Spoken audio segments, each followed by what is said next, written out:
Hi, hello. This is Yamil again with another video. And so I've been talking with some of you subscribers. Love you so much. And usually you guys call me, contact me, and then we have a chat and um you guys are just like wanting to hire me and to do all this marketing stuff. And quite frankly, a lot of the phone calls that I get are from, you know, entrepreneurs that are not at that stage yet. And so this is very, very important that I explain a little bit about, the stage process. Like, so I've been an entrepreneur for many years, more than a decade, and I have different multiple businesses, you know, income streams and whatnot. And one of the things that from one a coach, and I can't remember his name right now, but I've hired a few business coaches, and this particular business coach, the whole day, the first day that the first chapter of everything was explaining the different levels of of businesses. So you have the first stage, the really green, maybe you haven't made any money yet, it's just the beginning stages. Then it's the organizational stage where things are growing, and then you're ready to kind of start, trying to find somebody to delegate things to. And then you get on the ramp up stage, which is when everything you're already done, you kind of duplicate it by duplicating people and putting people in place. So that always stuck with me. And I that's advice that I wish someone had shared with me when I first started my entrepreneurship career, because I think in the beginning I also did spend a lot of time trying to be like looking for the magic bullet, I guess. I mean, granted, when I started, I started my first business was in the transportation industry, and I was doing SEO. Didn't know exactly what I was doing. But that's how I started. It was not even called SEO back then. I mean, Google was just a dream pipeline. It was not established yet, but it was new. And I started, I don't even know how I learned it. I just started, I built a website, and it was like a Weebly website, and and just started adding content to it. And then people started calling me from all over the place, and and started sending me records to audit them. And I was doing fuel taxes for truck drivers.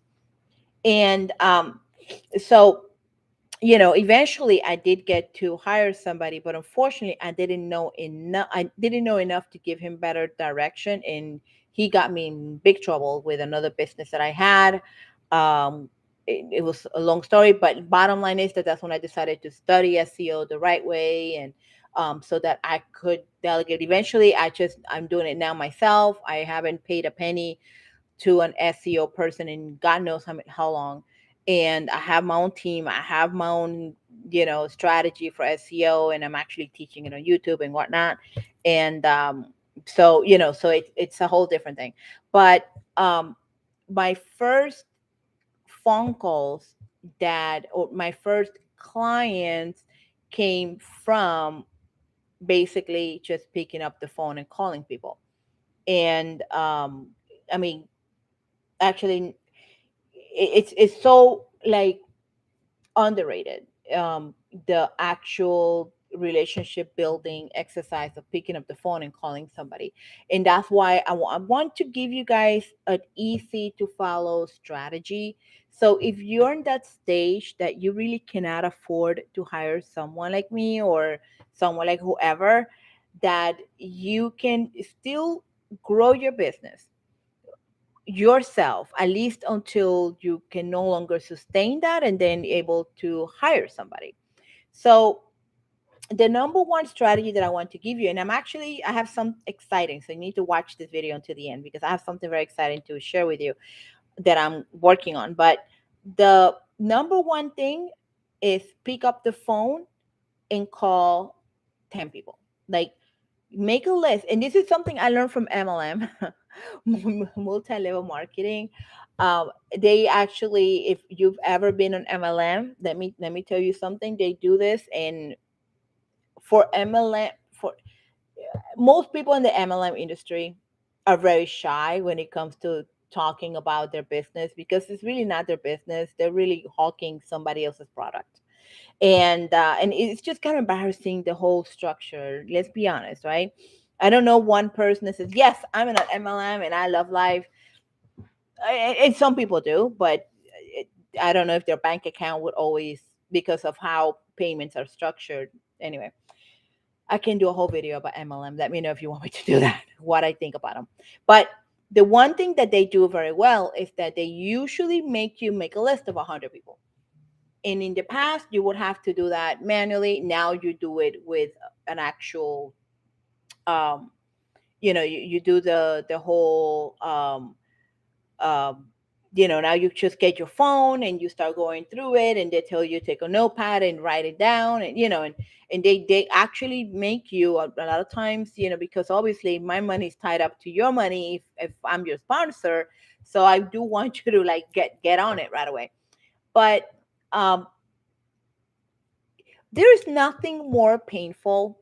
Let's say you're a painter and you see your neighbor who's a great friend of yours, and you just started a painting business, and you see a painting truck pulling up and painting your neighbor's house because you never told them that you're starting a new business of painting.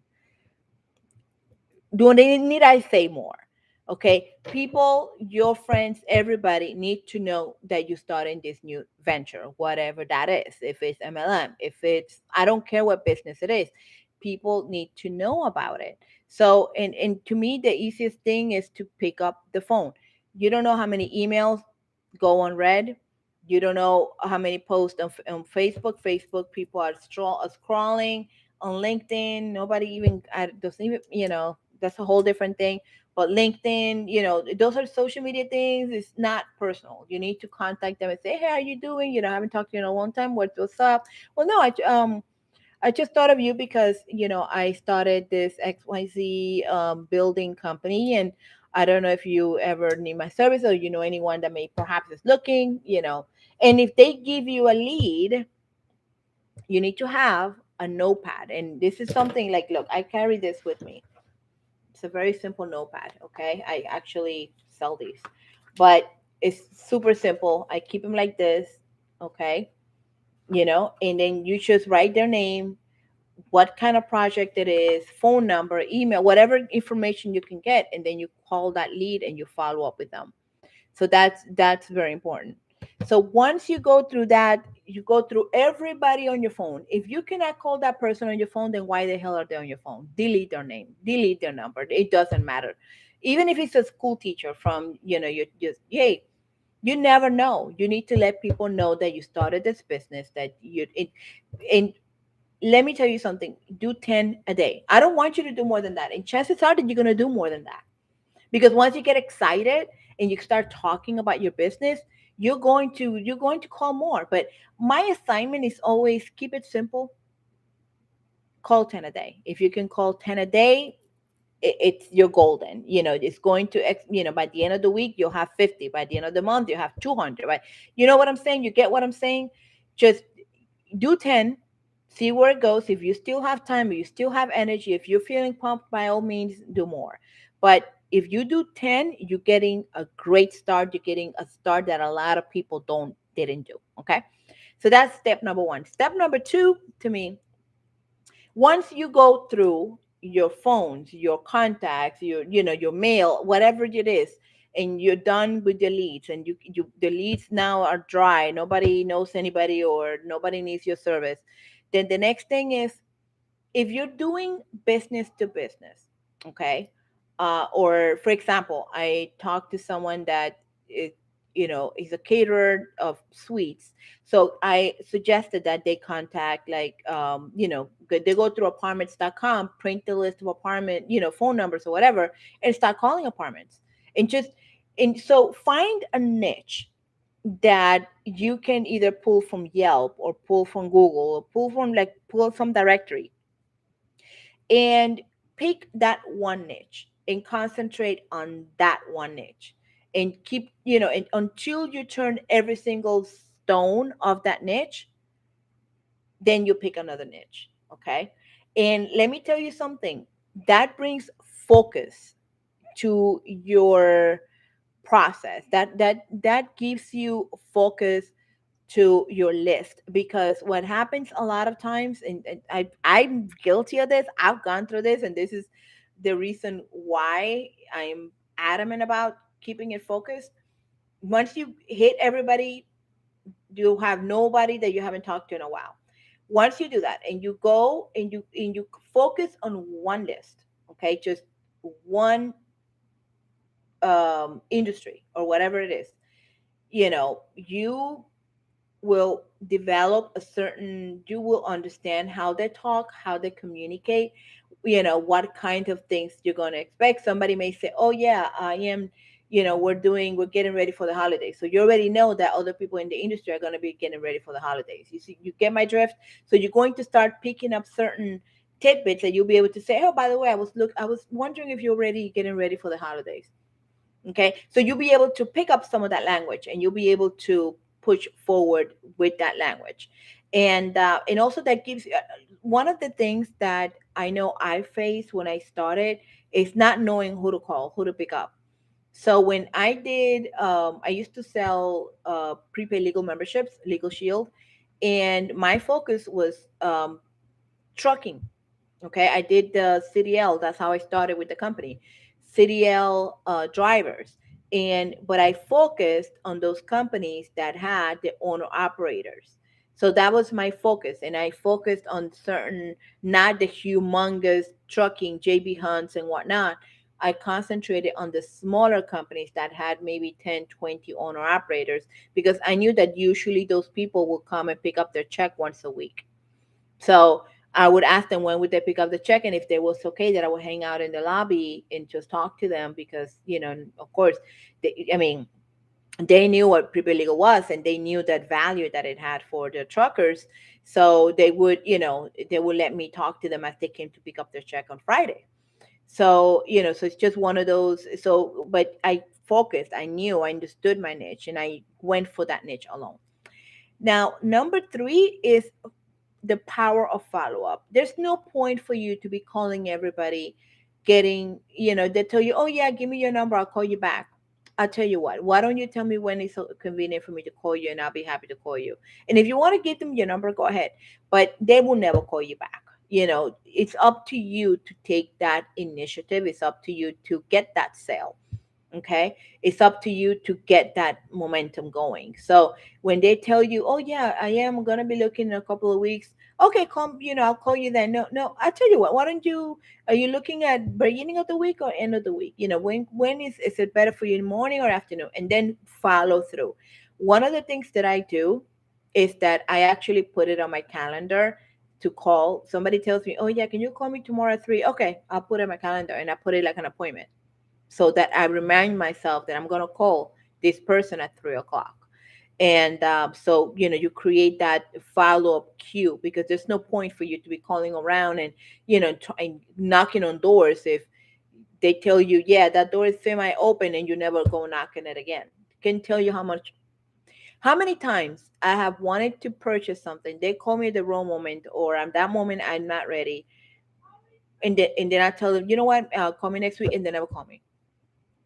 And these are SaaS. So these are like software companies wanting to do business with me, offer me a demo or whatever, and then they never call me back, or they never email me back, or never follow up with me. They lose a sale. So that's what I'm saying. Having an extremely good follow up system is super important. And finally, once you start, getting those leads and say, yes, send me a quote and stuff, you start creating templates. Okay, create a process for the template, and always do it thinking that one day you're going to hire a salesperson, a marketing developer, you know s- um, a chief marketing officer, who what, just think about, okay, I am, whatever you're creating has to be duplicatable, so that the person coming in on board, the person that you're going to hire, even if it's a, for hire CMO like I am, or if you're looking at hiring someone in-house or a VA or whatever, something that they can easily duplicate fast. Okay, because once you start making these phone calls and you start getting momentum and you start servicing clients at the same time that you keep trying to gain clients, it's going to go crazy. Then you're going to be at a 10, then it's going to be very difficult for you to sustain that. And once you, it's difficult for you to sustain, you got to have a process that you can delegate easy. Okay, so document everything you do, document how you do it. One of the tools that I use, what is this called, is OneNote for Windows. Is free. If you have Windows computer, it's free. And basically it's like a note. I keep my videos, like my training videos for my VA, for my businesses, all organized by the type of task, so that and it's almost, OneNote is almost like a directory notebook kind of thing, digital. And you can keep adding content, and the person will get the updates. And it's my procedures manual. And so I have templates there. I have video links to the videos that I do. I have all these things. So my VA, if I'm unavailable or whatever, they know where to go for the latest template. And whenever I update something, I put it on there, the link, so that the person know, oh, never mind, that changed. Okay. So this is it. I hope this helps a lot. So that finally, I'm gonna give you. I have decided I am going to do an accountability group. It's going to be hosted on Facebook. As soon as I have, I'm going to do like a signing Google form. I'm gonna put it in the comments, and on the description box, so that if anybody wants to join, you can. It's going to be 1 week for free. And basically, that's going to give you an idea of how it's going to work. And then after that, we'll discuss how we're going to continue working together. But it's going to be amazing, because you're going to be working with not only me, but also many other entrepreneurs at different stages of the development of their business. And I do hope to get a nice group of 10 to get started. That's actually what's going to be my minimum requirement, that we get 10. So if you know anybody that is an entrepreneur and kind of wants to join, like accountability, and this is open for almost any industry where you need to knock on doors for. So catering, obviously, my passion. I love you guys. Catering, it could be for cleaning, companies. It could be for staff, event staff. It could be for almost any industry, that you need to contact people to offer your service. And if you are in the early stages, I love you. I want you to come on board, because this is definitely going to help you grow your business a lot faster than if you didn't do it. And because it's going to be a group coaching, accountability, it's going to be a lot cheaper, and you're going to be able to get it to try it out for a week for free. And then after that, you let me know, if you want to join, we'll discuss it. And then and then we'll work month at a time. And I guarantee you that you're going to grow your business a lot faster than if you own your own by yourself, without that accountability. Without, there's so much content that I'm going to add to that, including mindset and goal setting. And there's going to be packed of resources for all of you. And I'm so excited over what I'm creating. I just can't wait. And I'm sure that it's going to help you in your business. And because I love entrepreneurs. I love entrepreneurs. I know how difficult it was for me when I started. And I definitely want to be the one to hold your hand, push you through those challenges that we get, and many times they're really in our head. And and help you structure, if you need help with structuring your time, or structuring your pitch, or give you a safe place to practice your pitch. and and those sort of things. That's what we're going to be there for. So I'm very excited. I'm going to put more about it later, but for now, I hope this helps. Let me know down in the comments what industry you're with, and then I'll hope to see you in the group. Okay. Alrighty, I'll talk to you later. Bye.